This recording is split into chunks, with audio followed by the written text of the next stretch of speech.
Friends, welcome to GPPR creations. இன்றைக்கி Sunday special பார்த்தீங்கன்னா mutton எலும்பு குழம்பு தான் பண்ண போகிறேன் நான்.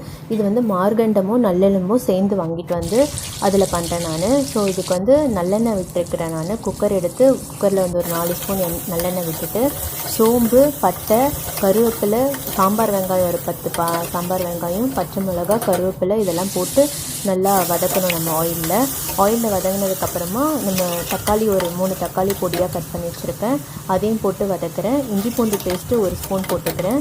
கொஞ்சமாக மஞ்சள்தூளும் உப்பும் போட்டு வதங்கிறதுக்காக போட்டு நல்லா வதக்கினதுக்கப்புறமா புதினா ஒரு கைப்பிடி ஃப்ளேவருக்காக சேர்க்குறேன் நான். ஸோ இதையும் சேர்த்து இதெல்லாம் நல்லா வதங்கினதுக்கப்புறம் நம்ம கறியை எடுத்து நம்ம போட்டு நல்லா அதையும் ஆயிலே வதக்கிட்டு 1 ஸ்பூன் வெறும் மிளகாத்தூள், 2 ஸ்பூன் கரம் மசாலா தூள், 1 ஸ்பூன் பிரியாணி மசாலா தூள் போட்டு நல்லா கலரிட்டு அதுக்கப்புறம் அது முழுகிற அளவுக்கு தண்ணி ஊற்றுறேன். ஏன்னா வந்து நிறைய தண்ணி ஊற்றி நம்ம குக்கரில் வேக வைக்கும்போது தண்ணி கொஞ்சம் வெளியில் வேஸ்டேஜ் ஆகும்.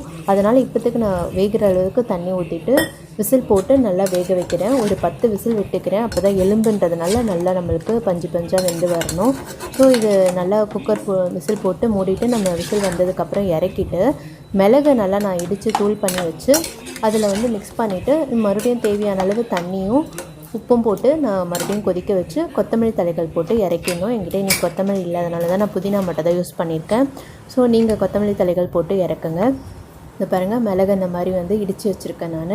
இடித்து வச்சதை நான் அதில் கொதிக்கிற இதில் வந்து குக்கரை திறந்து அதில் போட்டுட்டு நல்லா கலரி விட்டுட்டு திரும்ப ஒரு 5 மினிட்ஸ் 10 மினிட்ஸ் நல்லா கொதிக்க விட்டுட்டு நம்ம அதுக்கப்புறம் கப்பில் எடுத்து சர்வ் பண்ணோன்னா சுட சுட நம்மளுக்கு மட்டன் குழம்பு ரெடி. இது சூப்பாகவும் நீங்கள் குடிக்கலாம்.